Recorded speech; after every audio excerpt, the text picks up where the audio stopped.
ये वीडियो खास तौर पर मेष राशि वालों के लिए तैयार किया गया है क्योंकि इसमें जून 2025 का मासिक राशिफल विस्तार से बताया गया है। इस महीने की शुरुआत से लेकर अंत तक जीवन के हर अहम पहलू को ध्यान में रखते हुए विश्लेषण किया गया है, चाहे वो करियर हो, व्यापार, आमदनी, निवेश, प्रेम संबंध, वैवाहिक जीवन, छात्रों की दिशा या फिर सेहत से जुड़ी बातें।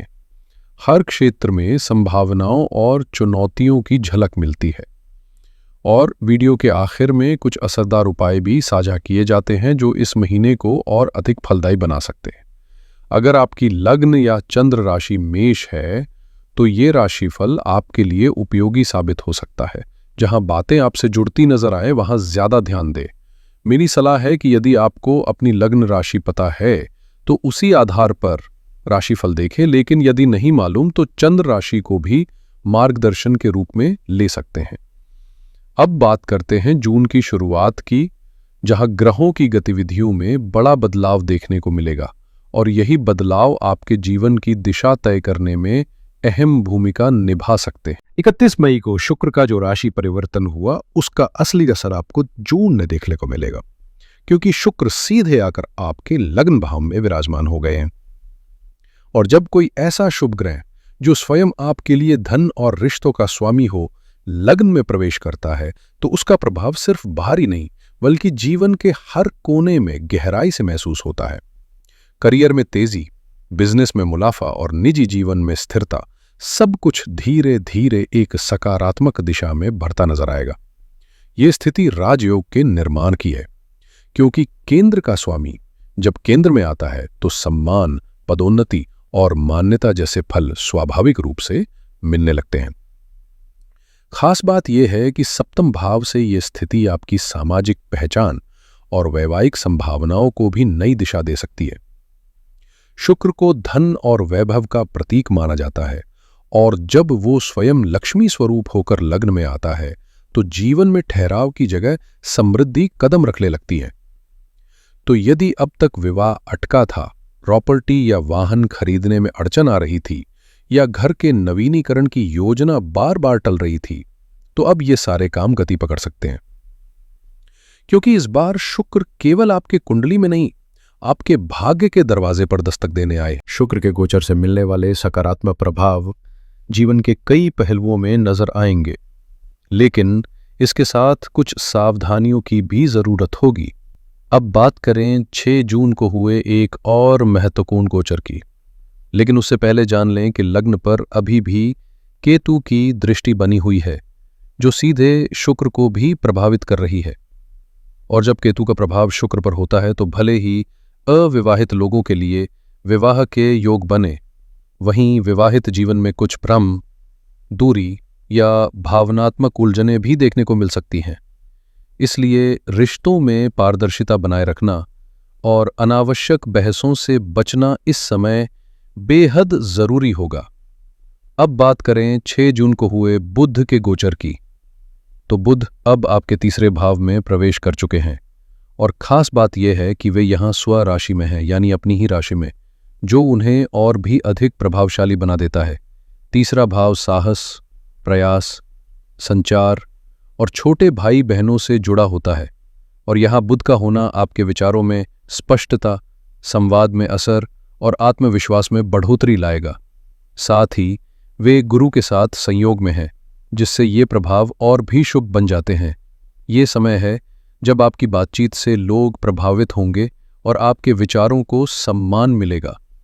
बस सही दिशा में उन्हें व्यक्त करने की जरूरत है। अब बात करें गुरु की, जो आपके लिए भाग्येष्मी है, और जब ऐसे ग्रह पराक्रम भाव में विराजमान हो तो ये संकेत है कि भाग्य और प्रयास इस महीने एक दूसरे का हाथ थामे नजर आएंगे। 6 जून के बाद आत्मविश्वास बढ़ेगा, ज्ञान की गहराई महसूस होगी, जोखिम उठाने की हिम्मत आएगी और मेहनत के नतीजे साफ साफ दिखने लगेंगे। दिलचस्प बात यह है कि गुरु जहां 12वें भाव के स्वामी हैं, वहीं बुध दोनों उपचय भावों के अधिपति हैं, जिससे संकेत मिलता है कि जीवन में स्थिरता नहीं बल्कि निरंतर प्रगति देखने को मिलेगी। गुरु के 12वें भाव से संबंध के कारण विदेश यात्रा या वहां से लाभ की संभावना भी प्रबल होगी। और जब गुरु और बुध दोनों की दृष्टि भाग्य भाव पर हो तो ये समय आपकी बुद्धि, ज्ञान और भाग्य के संयुक्त प्रभाव से निर्णयों को सही दिशा देने वाला साबित हो सकता है। इसके ठीक बाद 7 जून को एक और बड़ा खगोलीय परिवर्तन घटेगा। मंगल का गोचर, जो अब आपके पंचम भाव में सिंह राशि में स्थित होंगे, यहाँ उनकी युति केतु से होगी, जिससे अंगारक योग या अंगारक दोष जैसा योग बनेगा। ये संयोजन तेज ऊर्जा, जुनून और रचनात्मक सोच को एक नया मोड़ देगा। लेकिन अगर इस शक्ति को सही दिशा में न लगाया जाए तो ये मन में उथल पुथल भी ला सकता है। इसलिए इस समय भावनाओं और फैसलों में संतुलन बनाए रखना बेहद जरूरी रहेगा। यहीं गुरु जब पंचम भाव में मंगल का प्रवेश होता है, खासकर तब जब वो लग्नेश भी हो, तो ये एक प्रकार का लक्ष्मी योग ही बनाता है। ऐसा योग जो न सिर्फ आर्थिक लाभ के संकेत देता है, बल्कि अचानक मिलने वाली संपत्ति या अवसरों की भी संभावनाएं जगाता है। चूंकि मंगल अष्टम भाव के स्वामी भी हैं, तो ये गोचर अप्रत्याशित रूप से धन या संसाधनों के आगमन का द्वार खोल सकता है। साथ ही जब पंचम से लाभ भाव पर दृष्टि डाली जाती है, तो ये साफ दर्शाता है कि आपकी कमाई की संभावनाएं मजबूत होंगी, खासकर अपने टैलेंट, स्किल और ज्ञान के दम पर। अब बात करें अंगारक योग की, जो मंगल और केतु की युति से बनता है, तो इसे केवल नकारात्मक नजरिए से देखना उचित नहीं होगा। हाँ, इसके कुछ प्रभाव चुनौतीपूर्ण हो सकते हैं, जैसे बढ़ा हुआ गुस्सा, तुनक मिजाजी या निर्णयों में अधीरता, जो आपकी प्रोफेशनल और निजी जिंदगी में थोड़ी हलचल ला सकती है। लेकिन यही योग यदि ठीक से संयमित किया जाए तो जबरदस्त इनोवेशंस, फोकस और आत्मबल का स्रोत भी बन सकता है। पंचम भाव शिक्षा, रचनात्मकता और संतान से जुड़ा है, इसलिए बच्चों की सेहत पर थोड़ा ध्यान देना इस समय जरूरी रहेगा, क्योंकि चोट या स्वास्थ्य संबंधी परेशानी की संभावना बनी हुई है। कुल मिलाकर ये समय आपकी प्रतिभा को निखारने और उसे लाभ में बदलने का है। बस गुस्से को साधना और रिश्तों में संवेदनशीलता बनाए रखना जरूरी होगा। इस समय अपने बच्चों के साथ आपके रिश्तों में थोड़ी खटास आ सकती है, संवाद में दूरी या भावनात्मक तनाव का माहौल बन सकता है, खासकर जब पंचम भाव में मंगल और केतु जैसे उग्र ग्रह साथ हों।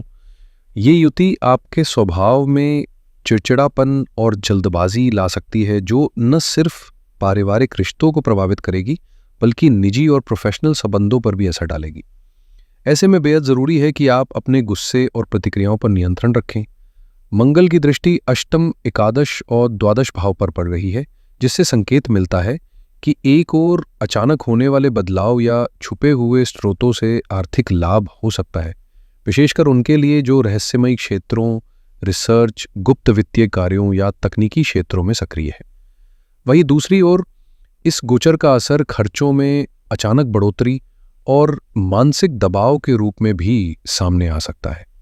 अब आगे बढ़े तो 15 जून के आसपास सूर्य का मासिक गोचर होगा और वे तीसरे भाव में स्थित होंगे, जहां पहले से ही गुरु और बुध विराजमान है। इस त्रिग्रही योग का असर करीब 1 सप्ताह तक रहेगा और ये आपके आत्मविश्वास, अभिव्यक्ति और छोटे छोटे प्रयासों को बड़ा रूप देने की क्षमता को मजबूत करेगा। ये समय है जब आपकी बातों में दम होगा, सोच में स्पष्टता होगी और आपके साहसिक कदमों को भाग्य का साथ भी मिलेगा। बस ध्यान रखें कि इस ऊर्जा को सही दिशा में मोड़ना आपकी सबसे बड़ी जिम्मेदारी होगी। जब तीसरे भाव में सूर्य, गुरु और बुध जैसे प्रभावशाली ग्रह एक साथ विराजमान हो, तो समझ लीजिए कि आत्मबल, निर्णय क्षमता और आर्थिक समझ का जबरदस्त मेल बनता है। सूर्य जो लक्ष्मी स्थान के स्वामी हैं, गुरु जो उसी भाव के अधिपति हैं और बुध जो दोनों उपचय भावों पर अधिकार रखते हैं, इन तीनों की युति इशारा करती है कि जो काम अब तक रुके हुए थे, जहां आप फैसले लेने में झिझक महसूस कर रहे थे या जो व्यावसायिक पहल लंबे समय से टल रही थी, उनमें अब गति आएगी और सफलता की संभावना बढ़ेगी। तीसरा घर वैसे भी साहस, प्रयास और पहल का प्रतीक होता है और जब यहाँ इतने ऊर्जावान ग्रह सक्रिय हों तो नया करने की इच्छा, जोखिम उठाने का साहस और अपने विचारों को क्रियान्वित करने की ताकत स्वतः ही बढ़ जाती है। इसके साथ ही 22 जून को बुध का एक और महत्वपूर्ण गोचर होने जा रहा है, जब वे कर्क राशि में आकर आपके चतुर्थ भाव में स्थित होंगे। यह गोचर यात्राओं के योग भी बना सकता है, खासकर 15 जून के बाद से आप खुद को कई यात्राओं से जुड़ा पा सकते हैं, चाहे वो पारिवारिक हो या प्रोफेशनल। बुध यहाँ चंद्रमा के साथ युति बनाएंगे, जो इस गोचर को और भी प्रभावशाली बना देता है, क्योंकि बुध चौथे भाव से 12वें भाव के स्वामी भी हैं। ऐसे में ये समय न सिर्फ मानसिक शांति और पारिवारिक सुख में इजाफा करेगा, बल्कि विदेश से जुड़े मामलों, प्रॉपर्टी या वाहन संबंधी फैसलों के लिए भी अनुकूल रह सकता है। 22 जून के बाद का समय उन लोगों के लिए खास साबित हो सकता है जो प्रॉपर्टी बेचने या उससे जुड़े किसी बड़े निर्णय की योजना बना रहे हैं, क्योंकि बुध का गोचर चौथे भाव में इस दिशा में शुभ संकेत देता है। खास बात यह भी है कि बुध छठे भाव के स्वामी भी है, तो अगर किसी जमीन जायदाद से जुड़ा कानूनी मामला अटका हुआ है या लंबे समय से निर्माण कार्य में कोई रुकावट आ रही थी, तो अब उसका समाधान मिल सकता है और स्थितियां आपके पक्ष में आने लगेंगी। महीने के अंतिम दिनों में 29 जून को शुक्र का गोचर जरूर होगा, लेकिन चूंकि ये बहुत अंत में घटित होगा तो उसके प्रभाव को हम अगले महीने की चर्चा में शामिल करेंगे। इस समय तक अधिकांश प्रमुख ग्रहों ने अपने स्थान बदल लिए हैं और अब स्थितियां धीरे धीरे स्थिर हो रही हैं। राहु आपकी आय और नेटवर्किंग के घर में स्थित हैं, जिससे संकेत मिलता है कि ये समय अपनी इनकम बढ़ाने के लिए नए रास्ते खोजने का है। वहीं केतु पंचम भाव में मंगल के साथ रहेंगे, जो स्पष्ट तौर पर इशारा करता है कि अपनी स्किल्स और नॉलेज को बेहतर बनाना इस महीने आपकी सबसे बड़ी ताकत हो सकती है।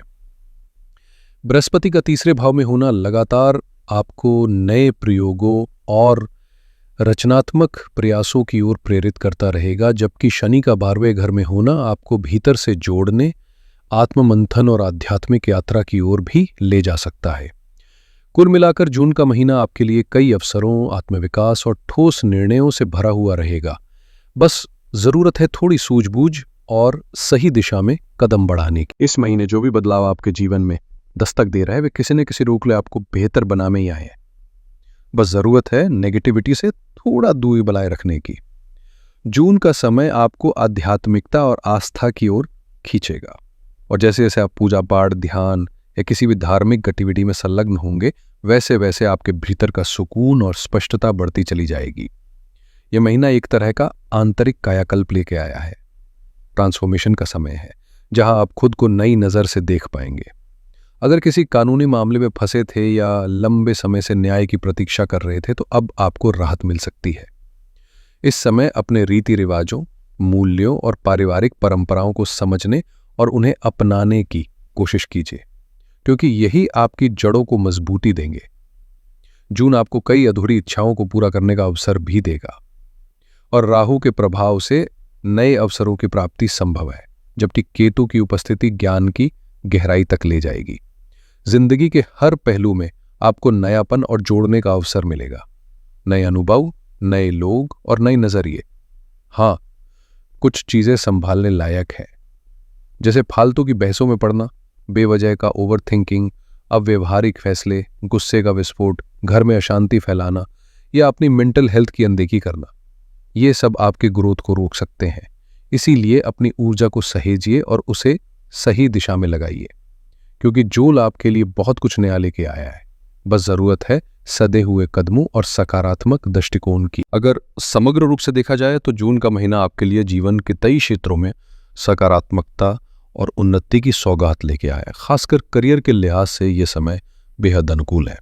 सबसे पहले नजर डालें आपके दशम भाव पर, तो उसके स्वामी पिछले 2 महीनों से द्वादश भाव में भ्रमण कर रहे हैं, जो ये संकेत करता है कि यदि आप विदेश में करियर की तलाश कर रहे हैं या नौकरी में बदलाव के इच्छुक हैं, तो समय आपके पक्ष में है। साथ ही 11वें भाव में राहु की उपस्थिति, जो दशम से द्वितीय है, यह बताती है कि विदेशी कंपनियों, मल्टीनेशनल प्रोजेक्ट्स या ऑनलाइन वर्क से जुड़ी संभावनाएं भी मजबूत हो रही हैं।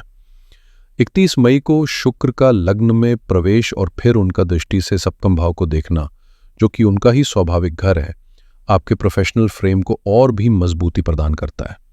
यह न केवल पहचान और प्रसिद्धि का समय है, बल्कि पदोन्नति के भी प्रबल संकेत है।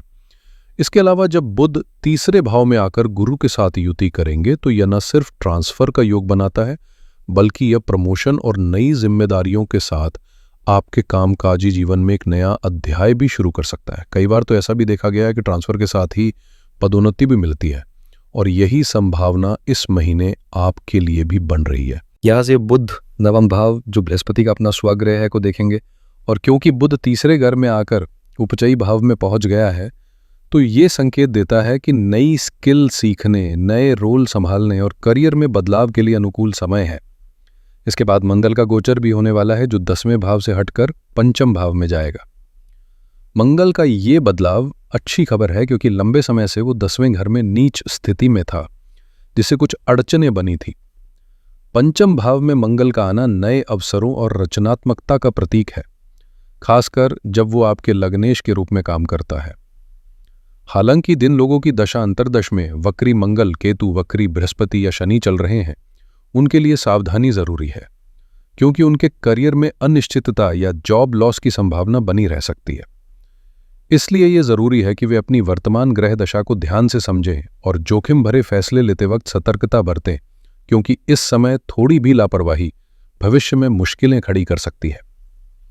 कुल मिलाकर ये दौर नए बदलाव और संभावनाओं से भरा है, लेकिन ग्रह दशाओं की सूझबूझ के साथ आगे बढ़ना आवश्यक हो। इस महीने जॉब चेंज का शानदार मौका मिल सकता है, क्योंकि मंगल 11वें और 8वें घर दोनों को देख रहा है, जो आपकी सैलरी में बढ़ोतरी का संकेत देता है। 15 जून को सूर्य तीसरे घर में प्रवेश करेगा, जिससे आपकी ताकत, प्रतिस्पर्धात्मक क्षमता और मानसिक सामरिक कौशल में निखार आएगा। यानी कि आप हर स्तर पर और भी ज्यादा प्रबल महसूस करेंगे। जैसे जैसे महीना आगे बढ़ेगा, परिस्थितियां आपके पक्ष में होती जाएंगी। फिर 22 जून को बुध का गोचर होगा, जो उपचय भावों का स्वामी होने के नाते आपके 10वें घर को देखेगा, जिससे कैरियर में तेजी और नई संभावनाएं पैदा होंगी और आपकी प्रगति के रास्ते खुलेंगे। शुक्र का प्रभाव पूरे महीने पर बना रहेगा, जो 29 जून को गोचर करेगा, लेकिन इसका असली असर जुलाई में देखने को मिलेगा। हालांकि जैसा कि अक्सर होता है, शुक्र के प्रभाव के साथ ऑफिस पॉलिटिक्स भी सक्रिय हो सकती है, इसलिए समझदारी से कदम बढ़ाना जरूरी होगा। कुल मिलाकर यह महीना कैरियर के लिहाज से बहुत सकारात्मक साबित होने वाला है, बशर्ते आप संतुलन और धैर्य बनाए रखें। इस महीने प्रमोशन के मौके आपके लिए प्रबल हैं, लेकिन अगर आपके ऑफिस में पॉलिटिक्स ज्यादा है तो आखिरी पल में स्थिति उलट भी सकती है, खासकर उन लोगों के लिए जिनकी कुंडली थोड़ी कमजोर है।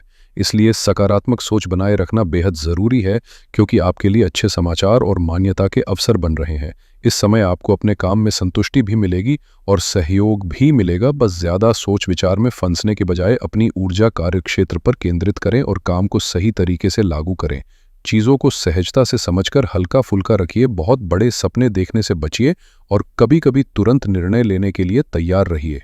स्पष्टता, सकारात्मकता और प्रोफेशनल अंदाज में संवाद करना इस दौर में आपकी सफलता की कुंजी साबित होगा। मैं यही कहूंगा कि इस समय किसी पर भी बिना सोचे समझे भरोसा ना करें, सिर्फ खुद पर भरोसा रखें, क्योंकि गलत लोगों पर विश्वास करना आपके कानों में बाधा डाल सकता है।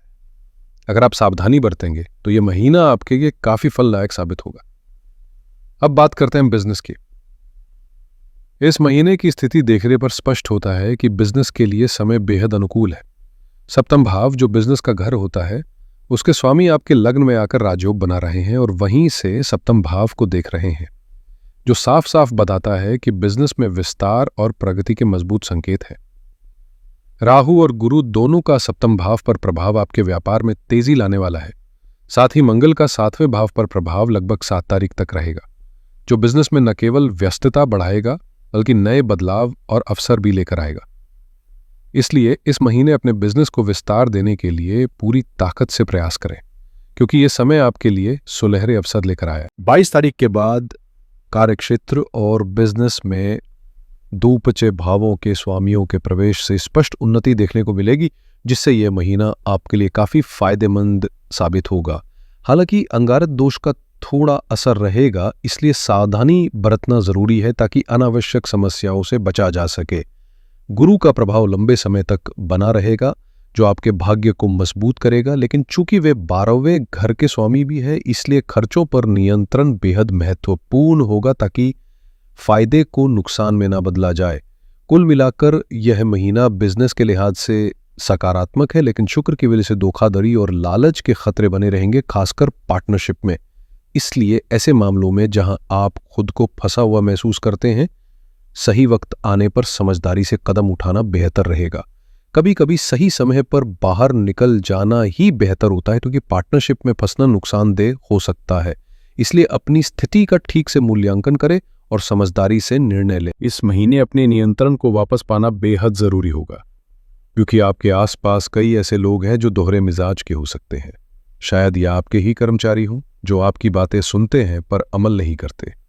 ऐसे में टॉक्सिक माहौल बनना स्वाभाविक है, खासकर आपके बिजनेस पार्टनर्स या अन्य लोगों के बीच। अगर आपका कोई बड़ा बिजनेस है और उसे नुकसान पहुंचाने की कोशिश हो रही है तो आपको सचेत रहकर परिस्थितियों पर पकड़ मजबूत करनी होगी। इस महीने कई बार आप अनिर्णय की स्थिति में भी रह सकते हैं, इसलिए जल्दबाजी में कोई फैसला लेने से बचें। नकारात्मकता फैलाने वालों को अपने कारोबार से दूर रखें, अपनी सोच को भी सकारात्मक बनाए रखें और बेसिर पैर की कल्पनाओं में खोने से बचें, क्योंकि ऐसा करने से नुकसान हो सकता है। इस समय पुरानी गलतियों को सुधारने की भी जरूरत है ताकि भविष्य में बेहतर स्थिति बन सके। आपकी प्रगति साफ नजर आ रही है और ऐसा लगता है कि आप अपने अतीत की गलतियों को भूलकर आगे बढ़ने की कोशिश कर रहे हैं, जिसे अंग्रेजी में कहते हैं ब्रशिंग एट द टेबल। लेकिन याद रखिए, ये छोटी छोटी भूलें बाद में बड़ी परेशानियों का कारण बन सकती हैं, इसलिए इन पर सावधानी बरतना जरूरी है। यह महीना कुल मिलाकर खराब नहीं है, बस मैंने जो सलाह दी है उस पर ध्यान देना फायदेमंद रहेगा। अब अगर इनकम, निवेश और खर्चों की बात करें तो आपकी आमदनी इस दौरान अच्छी बनी रहेगी। शुक्र का लग्न में प्रवेश आपके लिए लंबे समय तक शुभ रहेगा, क्योंकि ये लाभ भाव का स्वामी है और 12वें घर में बैठे स्वामी भी धन से जुड़े हैं, जिससे विदेश से भी पैसों की संभावना बनी रहती है। साथ ही राहु का 11वें घर में रहना धन प्राप्ति के योग को मजबूत करता है। निवेश के लिहाज से देखें तो महीने के मध्य के 10 दिन सबसे अनुकूल रहेंगे, लेकिन लालच से बचना आवश्यक है। खर्चों की बात करें तो इस समय प्रशासनिक खर्च, सरकारी फाइलिंग, प्रॉपर्टी और वाहन से जुड़े बड़े खर्च हो सकते हैं, इसलिए वित्तीय योजना को संभाल कर रखना जरूरी होगा। इस महीने आपके वाहन की देखभाल या घर की मरम्मत में भारी खर्चा होने वाला है। ये कोई मामूली बात नहीं है, बल्कि काफी बड़ा खर्च सामने आ सकता है। इसके साथ ही धार्मिक अनुष्ठानों या सामाजिक कार्यों में भी आपका बजट कुछ ज्यादा ही लगेगा। घर के बुजुर्गों की सेहत पर भी खर्चा बढ़ सकता है, इसलिए स्वास्थ्य संबंधी खर्चों को भी ध्यान में रखना जरूरी होगा। आपकी दैनिक जरूरतों जैसे कपड़े, खाने पीने की चीजों और लाइफस्टाइल पर भी अच्छी खासी धनराशि खर्च होगी। महीने के अंत तक, खासकर 22-23 तारीख के आसपास, अचानक कोई बड़ा और अप्रत्याशित खर्चा सामने आ सकता है, जिसके लिए आप पूरी तरह से तैयार नहीं होंगे। इसलिए शुरुआत से ही अपनी बचत पर विशेष ध्यान देना बेहतर होगा। अब अगर बात करें प्रेम और रिश्तों की, तो इस महीने नो कांटेक्ट की स्थिति काफी कम रहने वाली है। नए रिश्ते बनने की अच्छी संभावना है, लेकिन कोशिश करें कि महीने के पहले 10 दिनों के भीतर ही इस दिशा में कदम बढ़ाएं, ताकि आपके प्रयास सफल हो सके। रिश्तों के मामले में इस बार थोड़ा सतर्क रहने की जरूरत है, क्योंकि पंचम भाव में केतु पहले ही आ चुका है और अब वो शुक्र पर भी नजरें गड़ाए हुए हैं, जो प्रेम और संबंधों के लिए कोई अच्छी खबर नहीं है। इसके अलावा सबसे बड़ा प्रभाव मंगल का होगा, जो 7 तारीख को पंचम भाव में गोचर करेगा, जिससे अंगारक दोष बन जाएगा और ये स्थिति रिश्तों में तनाव और विरोधाभास की ओर इशारा करती है। सूर्य भी 15 तारीख को पंचम भाव में बुध और गुरु के साथ होगा, जहां गुरु आपके 12वें घर का स्वामी है और बुध 6ठे घर का, जिससे दोनों के प्रभाव से आपसी मतभेद और बहस बढ़ने की संभावना है। ऐसे में रिश्ता कमजोर हो सकता है, विश्वास की कमी और तकरार की स्थिति बन सकती है। इस माह गुस्सा और लड़ाई झगड़े बढ़ने की उम्मीद है, इसलिए अपने मन पर काबू रखें और समझदारी से काम लें, ताकि इस अंगारक दोष के नकारात्मक असर को कम किया जा सके। इस महीने का मिजाज थोड़ा उलझा हुआ रहेगा, जहां भावनाओं में गहरा पैशन तो होगा, लेकिन मानसिक स्तर पर सामंजस्य की कमी साफ झलकेगी। आपके रिश्ते में एक तरह की द्वैत भावना देखने को मिलेगी, जिससे सहजता की बजाय जटिलताएं बढ़ेंगी। खास बात यह है कि उत्साह और जुनून तो भरपूर रहेगा, लेकिन कभी कभी इसकी तीव्रता ही समस्याएं भी खड़ी कर सकती है। इस समय अकेले रहकर आत्ममंथन करना बेहद जरूरी है, ताकि रिश्ते की कमजोरियों और अपनी गलतियों को समझा जा सके। अगर आपका रिश्ता अभी स्थिर नहीं है तो उसे सुधारने के लिए ठोस प्रयास करने होंगे। थोड़ी दृढ़ता और मेहनत से आप इसे बेहतर दिशा दे सकते हैं। अपने साथी के प्रति संवेदनशीलता और चिंता जताने की जरूरत है, क्योंकि इस महीने तकरार और बहसें ज्यादा होंगी। जितना हो सके विवादों से बचें और समझदारी से काम लें। सिफरी कुल मिलाकर यह महीना आसान नहीं होगा, लेकिन अपनी ऊर्जा और जुनून को सही दिशा में लगाकर आप रिश्तों में सुधार ला सकते हैं। अब चलते हैं वैवाहिक जीवन की तरफ। सिफरी, इस महीने की सबसे अच्छी बात यह है कि शुक्र का प्रभाव लगभग पूरे महीने यानी 29 तारीख तक बना रहेगा, जो आपके लिए सकारात्मक ऊर्जा लेकर आएगा। साथ ही लंबे समय से जारी मंगल दोष भी 7 तारीख को मंगल के गोचर के साथ खत्म हो जाएगा, जिससे आपको राहत मिलेगी। बुध का गोचर 6 जून को हो चुका है और वो तीसरे घर में गुरु के साथ बैठकर आपके संचार और बातचीत को बेहतर बनाएगा।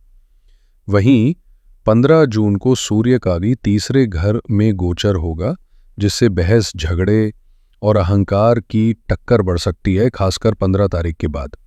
इसके अलावा सप्तम भाव पर राहु का प्रभाव और शुक्र पर केतु की दृष्टि आपके रिश्तों में थोड़ी असंतुष्टि, भरोसे की कमी और ध्यान भटकने जैसी स्थितियां पैदा कर सकती हैं। केतु की वजह से कुछ दूरी और अलगाव भी महसूस हो सकता है, जिससे बिना किसी स्पष्ट वजह के मन में ये एहसास हो कि रिश्ते में कुछ ठीक नहीं है।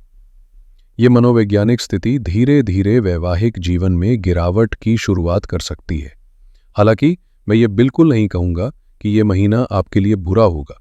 बस थोड़ा सतर्कता और समझदारी से काम लेना ज़रूरी है, ताकि छोटी समस्याएं बड़ी न बने। इस महीने एक ऐसा माहौल बनेगा जिसमें तरह की खालीपन और सन्नाटा छाएगा, जो शुरू में तो खास असर नहीं दिखाएगा, लेकिन समय के साथ इसका नकारात्मक प्रभाव जरूर महसूस होगा। खासकर वैवाहिक जीवन में साइलेंस का असर गहरा हो सकता है। इसलिए माहौल को हल्का और सकारात्मक बनाए रखने की कोशिश करें। साथ ही रिश्ते को मजबूत करने पर ध्यान दें। पैसों को लेकर मनमुटाव और विवाद बढ़ सकते हैं, इसलिए वित्तीय मामलों को शांतिपूर्वक और समझदारी से सुलझाना जरूरी होगा। इस दौरान बचकानी हरकतों और जल्दबाजी में अनावश्यक बातें करने से बचें, क्योंकि ऐसे कदम रिश्तों में दूरियां बढ़ा सकते हैं। सबसे महत्वपूर्ण है कि आप दोनों के बीच कोई साझा लक्ष्य हो, क्योंकि जब कपल एक ही मकसद के लिए साथ काम करता है तो छोटी मोटी मुश्किलें भी आसानी से सुलझ जाती हैं। इसलिए अपने रिश्ते में एक मजबूत कनेक्शन बनाए रखें और समझदारी से आगे बढ़ें, ताकि ये समय चुनौतीपूर्ण होते हुए भी सुधार और मजबूती का कारण बने। इस महीने रिश्तों में एक साझा लक्ष्य बनाए रखना बेहद जरूरी है। साथ ही जमीन से जुड़े रहना चाहिए। मजाक उड़ाने या व्यंग करने से बचें, क्योंकि इस बार ऐसी बातों को हंसी में लेना आसान नहीं होगा और इससे अनबन हो सकती है। बेहतर होगा कि आप दोनों साथ बैठकर अपने भविष्य की योजना बनाएं और एक ऐसा आधार खोजें जहां दोनों की सोच मिल सके, क्योंकि जब मन एक जगह टिका होता है तो रिश्ते मजबूत होते हैं। अब बात करते हैं छात्रों की। तो शुरुआती 10 दिन परीक्षा के लिए बहुत अनुकूल है, लेकिन आत्मविश्वास में संतुलन बनाए रखना जरूरी है, क्योंकि ज्यादा आत्मविश्वास नुकसानदायक हो सकता है। महीने के मध्य के 10 दिन सबसे उपयुक्त समय है, जब तैयारी अच्छे से फलदायक रहेगी। महीने के अंतिम 10 दिनों में थोड़ी और मेहनत करनी पड़ेगी, ताकि प्रदर्शन बेहतर हो। कुल मिलाकर यह समय छात्रों के लिए काफी सकारात्मक है। पंचम भाव में केतु की उपस्थिति रिसर्च और गहराई से अध्ययन करने वालों के लिए अनुकूल है। वहीं पंचमेश की स्थिति भी सकारात्मक संकेत देती है। पूरे महीने बुध और आदित्य का योग बना रहेगा, जो ज्ञान और संचार को बढ़ावा देगा। खासकर शुरुआत में इसका प्रभाव स्पष्ट होगा। 15 तारीख को सूर्य तीसरे घर में प्रवेश करेंगे, जबकि बुध पहले ही 6 तारीख को यहां आ चुके हैं, जिससे बुध आदित्य योग बनता है, जो संचार और बुद्धिमत्ता को मजबूत करेगा। लग्न में शुक्र की उपस्थिति, जो पंचम से नवम भाव का स्वामी है, उन छात्रों और युवाओं के लिए अच्छी खबर है जो जॉब या इंटर्नशिप की तलाश में है। साथ ही 7 तारीख को मंगल का पंचम भाव में प्रवेश, जो लग्नेश भी है, राजयोग का संकेत देता है, जिससे आपकी ऊर्जा और विश्वास में वृद्धि होगी और भाग्य आपका साथ देगा। खासकर प्रतियोगी परीक्षाओं के लिए यह समय अनुकूल है। हालांकि अंगारक दोष की वजह से गुस्सा ज्यादा हो सकता है, इसलिए जरूरी है कि अपनी ऊर्जा को सही दिशा में लगाएं। इस महीने का संदेश है कि अपने आप को विस्तार देने का अवसर है, जहां नियंत्रण वापस आपकी पकड़ में आएगा। अगर आप अपनी ऊर्जा को सकारात्मक रूप से चैनलाइज करें और खुद पर भरोसा रखें, तो सफलता आपके कदम चूमेगी। लेकिन गुस्से पर काबू नहीं पाया तो ये सकारात्मक जादू अधूरा रह जाएगा। ये महीना आपके लिए नए अवसरों की एक लड़ी लेकर आ रहा है, जहां आप जोखिम उठाने का साहस भी पाएंगे और साथ ही खुद को सही दिशा में आगे बढ़ते हुए महसूस करेंगे। खासकर छात्रों के लिए ये समय काफी फलदायी रहेगा। लेकिन सेहत का विशेष ख्याल रखना जरूरी है क्योंकि मानसिक तनाव और शारीरिक चोटों का खतरा बना रहेगा। यदि आप अपनी क्रोध पर काबू पा लें और स्वास्थ्य का ध्यान रखें तो ये महीना निश्चित ही आपके लिए सफल साबित होगा। सेहत की बात करें तो डायबिटीज से पीड़ित लोगों को सावधानी बरतनी होगी क्योंकि शुगर का स्तर अस्थिर रह सकता है। साथ ही आंखों और दांतों की समस्या भी बढ़ सकती है। इसके अलावा गले की समस्याएं, थायराइड ग्रंथियों की परेशानियां और हृदय संबंधी समस्याएं भी सक्रिय रह सकती हैं।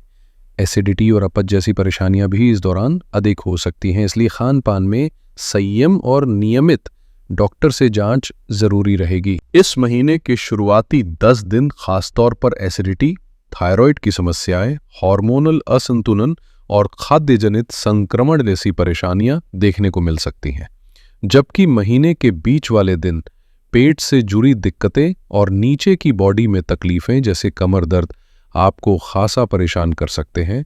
साथ ही आलस्य भी अधिक महसूस होगा। महीने के अंतिम 10 दिन नसों की तकलीफें, डायबिटीज, ब्लड प्रेशर और सिर से जुड़ी बीमारियां उभर कर सामने आ सकती हैं। उपाय के तौर पर दूध और दही मिलाकर भगवान शिव का अभिषेक करें, फिर गंगा जल से उन्हें स्नान कराएं और शिव चालीसा का 4 बार पाठ करें। घर में बने हलवे का भोग लगाना न भूलें। मंदिर में सरसों के तेल का दान करें और बजरंग बली को मीठे पान तथा लड्डू अर्पित करें।